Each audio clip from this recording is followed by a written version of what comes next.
샬롬! 여러분 안녕하세요. 지승훈 전도사입니다. 오늘 광고 말씀 잠깐 먼저 드리고 예배를 시작해 보도록 하겠습니다. 지금 거리두기 상황 때문에 현장에 모여서 예배를 드릴 수가 없잖아요. 그래서 저희가 여름 수련회를 진행하지 못했습니다. 그래서 여름 수련회 대신 온라인상으로 특별한 시간을 한번 가져보려고 합니다. 8월 15일 주일 11시에 동영상이 업로드될 예정입니다. 그 동영상을 보시면 되는데요. 딱딱한 예배가 아니라요, 정말 특별한 순서들을 많이 준비했습니다.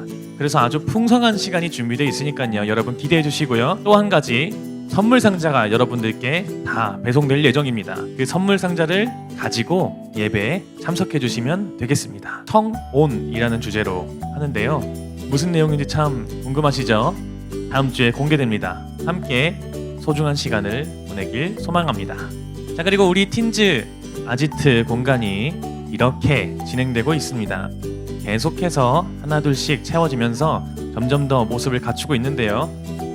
얼른 이 거리두기 상황이 끝나서 여러분들과 함께 이 공간에서 예배를 드리고 싶습니다.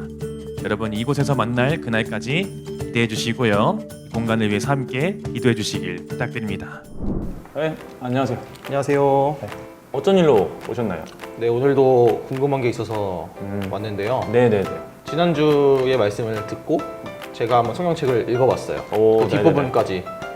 예수님께서 제자들한테 나타나시고 그 다음에 성령을 주시더라고요. 네네네, 맞아요. 근데 그 성령이 뭔가요? 아, 그러니까 성령님이 누구신가, 이게 궁금한 거군요. 네. 아, 그거 하면 또 제가 잘 대답을 한번 드려보도록 하겠습니다.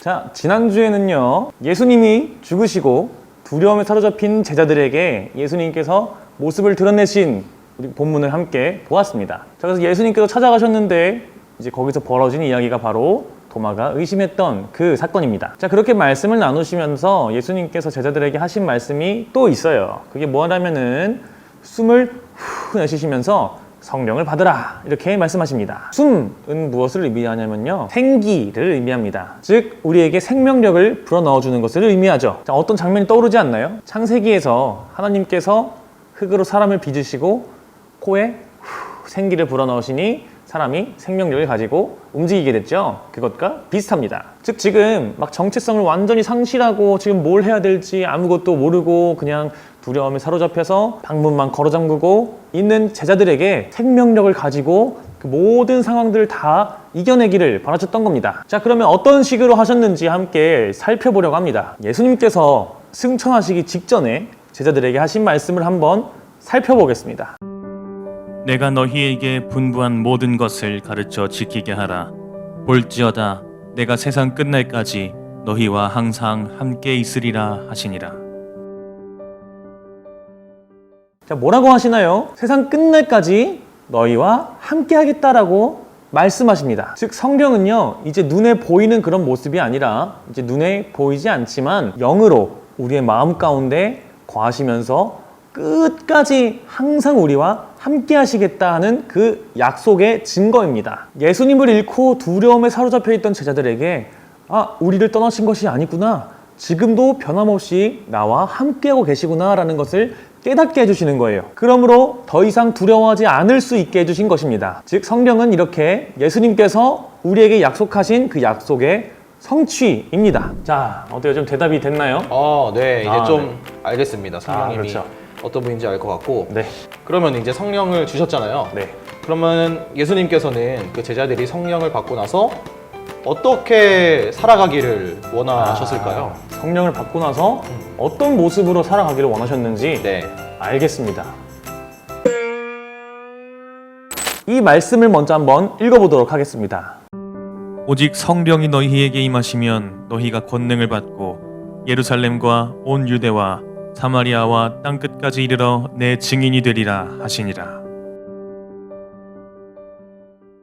자, 여기서 우리가 알 수 있는 것이 있습니다. 뭐냐면은 예수님께서 하셨던 그 일을 우리가 해나가기를 원하셨던 거예요.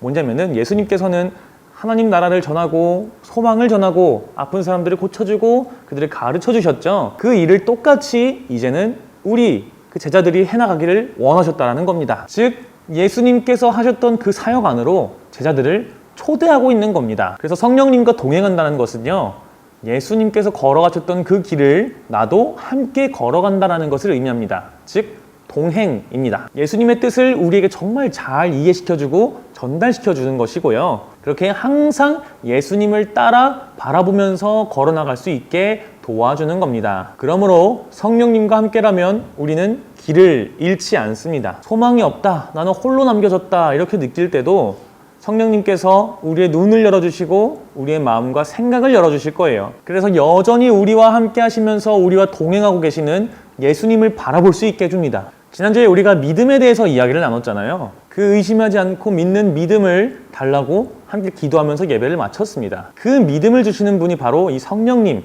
예수님을 바라볼 수 있게 해주시는 분이 바로 성령님이기 때문에 그 성령님께서 우리 안에 계시기 때문에 우리가 기도하면 그 기도를 응답받을 수 있는 것입니다. 우리가 그렇게 기도할 때 성령님께서 우리 안에 그 믿음을 주시기 때문이죠. 그 성령님께서 우리에게 주시는 믿음과 확신을 가지고 예수님을 바라보면서 날마다 살아갈 수 있게 되는 것입니다. 그리고 그 믿음으로 예수님께서 걸어가신 그 사역에 동참하기를 원하셨습니다. 아, 네, 알겠습니다. 네. 그러면은 그 예수님께서 원하시는 대로 제자들이 실제로 그렇게 변화되어서 살아갔나요? 아, 그러니까 성령을 받고 정말 예수님께서 말씀하신 것처럼 그런 모습을 살아갔는지 그 이후의 모습이 궁금하시군요. 네. 아, 알겠습니다. 자, 이 말씀을 한번 읽어보도록 하겠습니다. 베드로가 11 사도와 함께 서서 소리를 높여 이르되 유대인들과 예루살렘에 사는 모든 사람들아 이 일을 너희로 알게 할 것이니 내 말에 귀를 기울이라.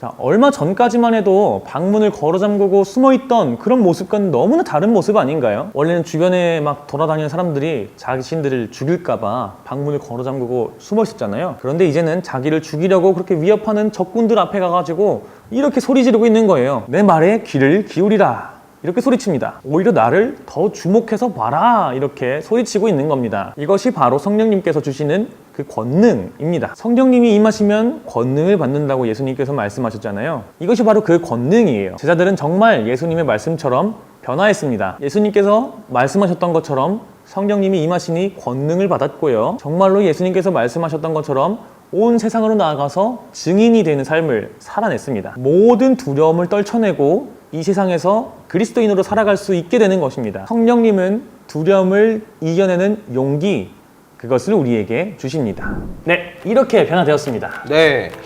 아, 그러면 제자들이 이제 변화되어서 살아가는 거잖아요. 네, 그러면은 그 제자들이 변화됐으니까 네. 이제부터는 쭉 되게 좋은 모습 그리고 멋진 모습으로 살아가나요? 그러니까 변화된 모습 그대로만 쭉 앞으로 살아가게 되는 건가? 이게 궁금하시군요. 네. 자, 이것을 한번 읽어보겠습니다.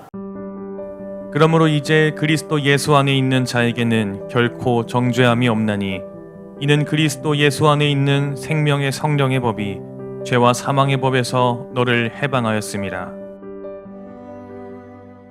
죄와 사망의 법으로부터 우리를 완전히 해방했다고 합니다. 죄와 사망의 법은 바로 여기에 나와 있는데 육신의 정욕, 안목의 정욕, 이생의 자랑에 늘 매여 있다고 하는데요.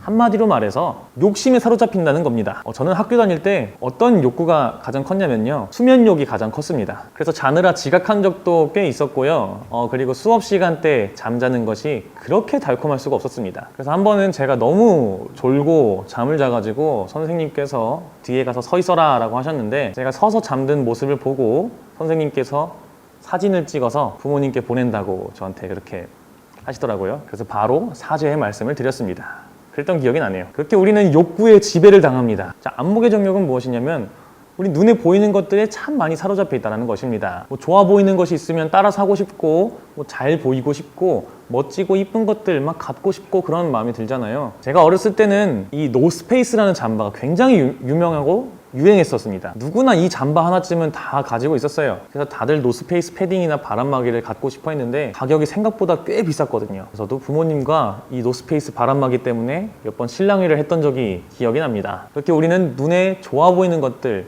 거기에 마음이 참 많이 쏠린다는 겁니다. 자, 근데 이게 다 무엇 때문이냐? 바로 이생의 자랑 때문인 것입니다. 나는 정말 보잘것없는 사람이다라는 걸 남들에게 널리 알리고 싶어하는 사람은 별로 없을 거예요. 오히려 나는 정말 좋은 사람이다, 멋진 사람이다, 난 이렇게 좋은 것들을 가지고 있다, 난 이런 훌륭한 사람이다 라는 것을 늘 자랑하고 싶어하고 보이고 싶어하죠. 우리는 항상 이런 것들에 사로잡혀 있는데 성령님께서 우리와 함께 하시면 이런 것들보다 하나님을 따르는 것이 더욱 즐겁게 됩니다. 하나님께서 주시는 기쁨과 소망과 행복이 더 즐겁기 때문에 이런 것들 다 제쳐두고 하나님만 바라보면서 따라 살 수 있게 되는 것이죠. 물론 그런 삶을 살다가도 우리는 연약하기 때문에 다시 이런 것들에 신경을 쓰고 이런 것들 더 재밌어 할 수도 있습니다. 그럴 때마다 우리가 기도를 하면요, 우리 안에 계신 성령님께서 그 기도를 들어주시고요, 이런 것들로부터 자유롭게 해주셔서 우리가 온전히 하나님을 더 따를 수 있게 도와주실 겁니다. 그렇게 성령님은 우리가 하나님의 뜻을 따라 살아갈 수 있도록 도와주십니다. 네, 이제 좀 완전히 이해가 됐습니다. 네. 그러면은 저도 이제 성령을 받은 사람인데 네네. 그럼 저는 성령을 받은 사람으로서 어떻게 살아가야 될까요? 그러니까 어떻게 기도를 하면 좋을지 제가 그거를 말씀드리도록 하겠습니다. 네. 앞으로 이 기도를 계속해서 되뇌이면서 기도하시면 될 것 같아요. 예. 내 안에 계신 성령님, 예수님께서 영원히 우리와 함께 하신다고 약속하신 그 약속을 늘 기억하게 해주세요. 그래서 예수님을 늘 바라보며 예수님께서 전하신 하나님의 나라를 전하며 살게 도와주세요. 그렇게 살아가려고 노력할 때면 우리를 괴롭히는 것들이 있습니다. 사람들의 시선이 신경 쓰이고 욕심을 더 부리고 싶고 하나님보다 더 재미있는 것들이 생기고 그것들이 흔들리곤 합니다. 그럴 때 우리를 더욱 붙잡아 주셔서 온전히 하나님을 바라보며 살아가게 도와주세요. 그래서 하나님께서 주시는 더욱 큰 즐거움과 큰 기쁨, 큰 행복을 느끼며 살아가게 해주세요. 감사드리며 예수님의 이름으로 기도합니다. 아멘. 하늘에 계신 우리 아버지여, 이름이 거룩히 여김을 받으시오며 나라가 임하시오며 뜻이 하늘에서 이루어진 것 같이 땅에서도 이루어지이다. 오늘 우리에게 일용할 양식을 주시옵고 우리가 우리에게 죄 지은 자를 사하여 준 것 같이 우리 죄를 사하여 주시옵고 우리를 시험에 들게 하지 마시옵고 다만 악에서 구하시옵소서. 나라와 권세와 영광이 아버지께 영원히 있사옵나이다. 아멘.